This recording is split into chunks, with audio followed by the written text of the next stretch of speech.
Hello everyone, welcome to this lesson about applying my Gypsy Jazz loops system to Autumn Leaves. Coming right up.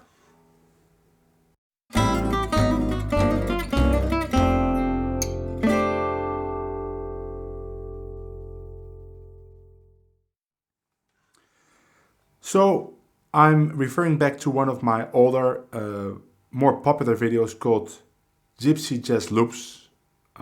It has a longer clickbait title, but it is my first loops video in which I explore playing long lines on dominant chords by playing diminished arpeggios up the neck and then altered sounding scales down. And I'm getting a lot of questions from people that are practicing it and loving it, but they want to know how to apply it. And even though I demonstrated in that video, I never show you lines actually that I played during that video. I just show you complete lines that you can practice, but I never apply it directly to a standard in notation or in tab. So I thought I'd do that in this video. But before we do that, a couple of things. First thing is, if you like my videos, of course, like, subscribe. I'm desperately trying to grow my channel, and in that regard, I have a question for all of you, and you can maybe put your thoughts on it down in the comments, because I usually open my videos with me playing a complete song, right? Many choruses on a song, and I really enjoy it and it's fun to do. And the reason I do it is because when I watch a guitar video, I like to know that the person teaching me material is actually able to play in such a way that I like it, right? That's an opinion. Might be very good, but I don't like it, or but because if I don't like it, I don't watch the rest of the video. So with that in mind, I always play in the beginning because I want to give the viewer the chance to either like it and watch the rest of the video, or not like it, and then he or she knows enough. But in fact, when I watch a lot of other jazz tutorials or other tutorials, people are actually not playing that much and still getting a lot of views, and people seem to enjoy it. So maybe it's working I'm doing the wrong thing. Maybe I shouldn't play it as much and just go directly to the teaching. So let me know, and then I can adjust the format of my videos, because I think that's important to do if it's not working for some reason. Another thing is, so these videos, this subject will be 3 videos. One will be this video, in which we will explore the basics of the loop system on Autumn Leaves. Then there will be a second video in which I will go a step further and apply more of my systems, because I have a couple of other systems on Autumn Leaves. That will be for my $5 and up Patreon level. And then the last video, the $10 and up, and I'll explore chord soloing on Autumn Leaves. So now that you know, let's get on with this lesson. So first of all, of course, go watch the loops video, the original loops video, so you know what I'm talking about. So I don't want to spend too much time on what it is. But the first example is playing a diminished arpeggio up on F7 and then resolving it to B flat. And the resolution could be anything. I just came up with a resolution for these examples. And now you might say, well, there's C minor 7. But in the 251, we can always kind of skip the 2 chord and just think about the 5 chord. So that's what I did, right? In the next video, I will explore actually playing on the 2 chord. So the diminished arpeggio is, or let me just play this line. 3, 4, 1, 2.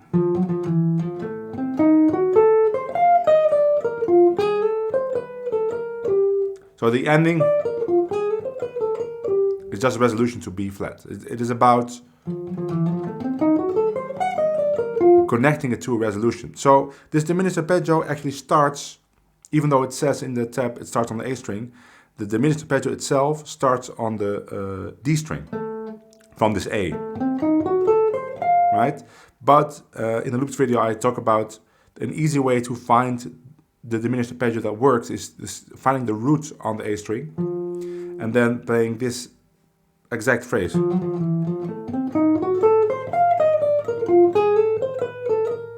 Now I did the same thing for the 251 to G minor, right? So then we have a D7, so we start on the root.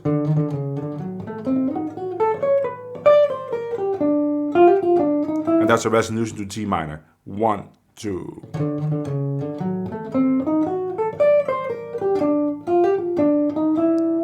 So the 1 to B flat, 1, 2.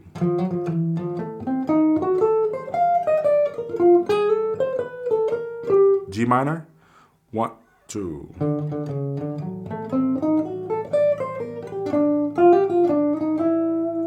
That's where we start, right? So then we would apply it to Autumn Leaves. I will play it anywhere I can.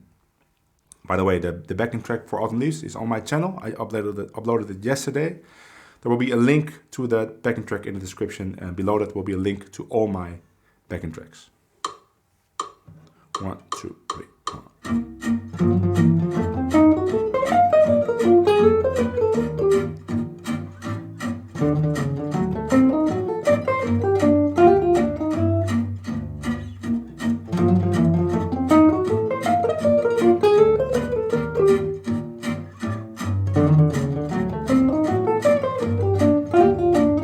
G minor again.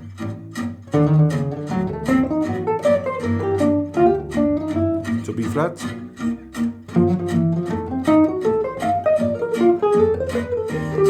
G minor. And again G minor.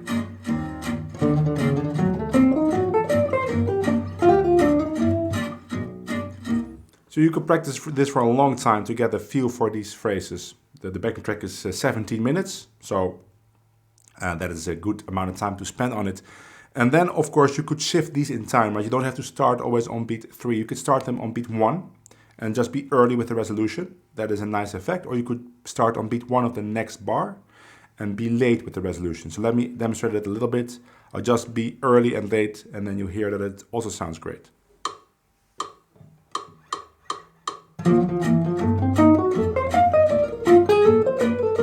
Now let's be late. 1.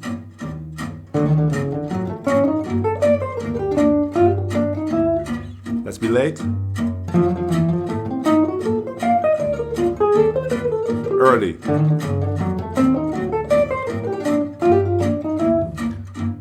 Right, so in those 17 minutes that you're doing it, you could experiment with replacing the lick in time.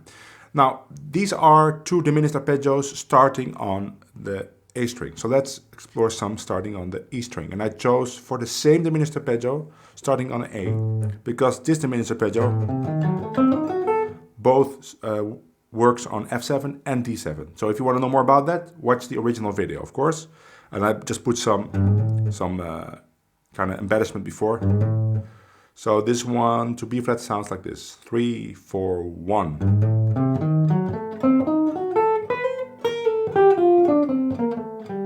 2, 3, 4, 1.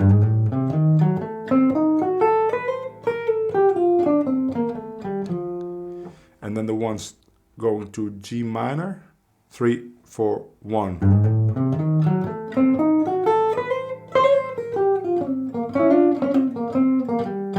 Just put some bluesy lick there. 3, 4, 1.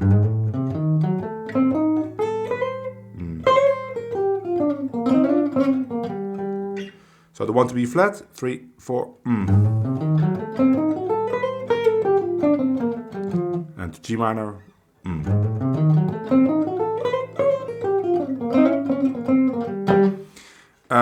okay, so now we have 4, right? We have the 2 diminished starting on the A string, and then we have these diminished starting on the low E string. So let me do one complete chorus of Autumn Leaves using all 4 of them.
So what I was doing right there was I was combining the resolution of the first 2 licks with the start of the second 2 licks. And of course you could mix and match, that's the point of it, right? So now we explored playing diminished up, resolving to a tonic, either to a major tonic like B flat or a minor tonic like G minor. Now the second part of the loop system was actually playing an altered sounding scale down. Could be either the altered scale, right, which another name for it would be super Locrian. Even though I don't really play that, I just play something else. But who cares about the names? I don't care about the names. And the other one would be the Phrygian dominant scale. The names are not important. What is important is that you know where it is on the guitar, and so it's all about the fingerings. So watch the original video for that. But for example, if I play diminished arpeggio up from D7, I can go down like this, for example. Or so now I just took the second part of these kind of phrases and attached them to resolution. So here we have one for B flat. So we're on a 2-5-1 to B flat again. And this one sounds like this. 1, 2, 3, 4.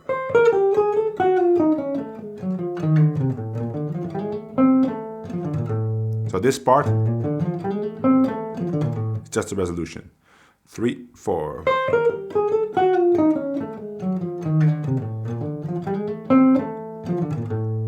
Yeah, and then we have one going to G minor. 1, 2, 3, 4.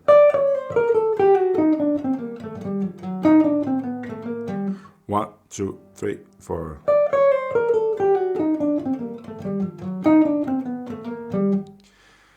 So both of them to B flat, 3, 4.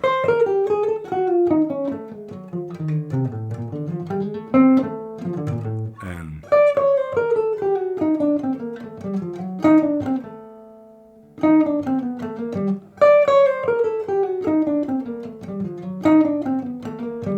so let me explore those 2 phrases on Autumn Leaves.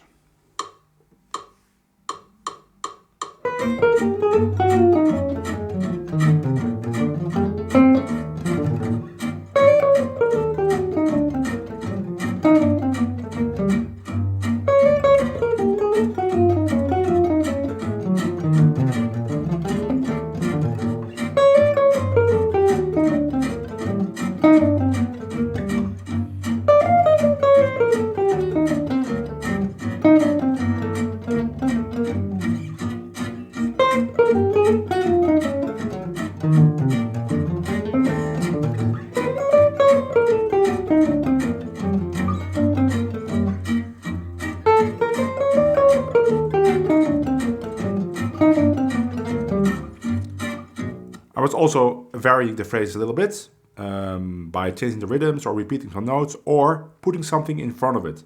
mostly some chromatic things or some scalar things. You could just use your ears and experiment. For instance, if you have like the ones in G minor, you could maybe do, or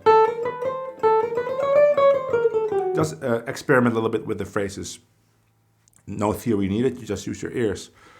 Now, and another thing I did, last thing I did, is I combined the diminished up and the scale down. So of course I have to abbreviate both ideas to make it work. So for instance, here we have one like this, 3, 4. Alright, so we have the diminished arpeggio up. And now I go to the, but I have to abbreviate it because I have to resolve here.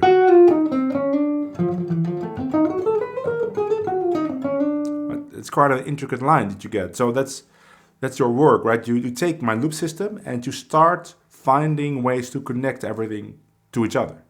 And that work will result in having different results than the results I'm getting.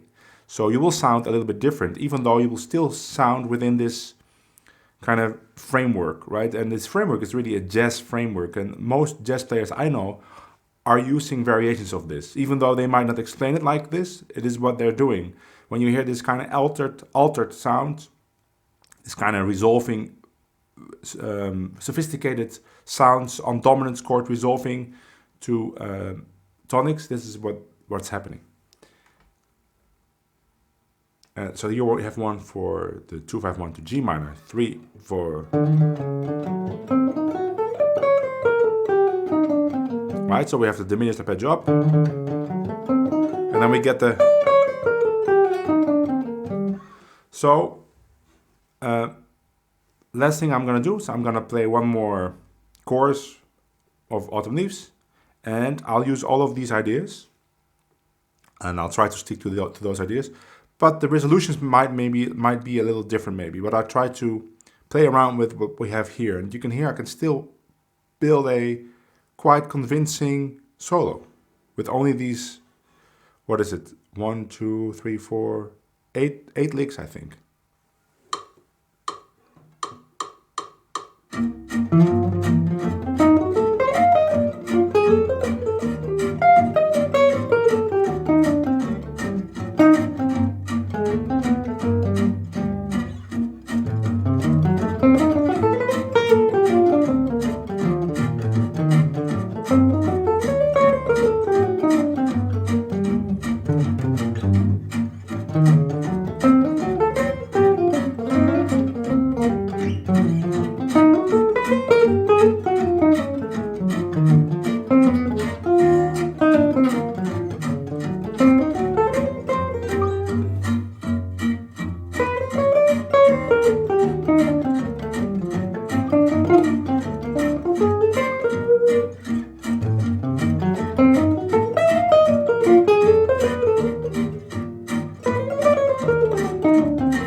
So I think what you should do is go back to my loops video and start composing lines like this yourself.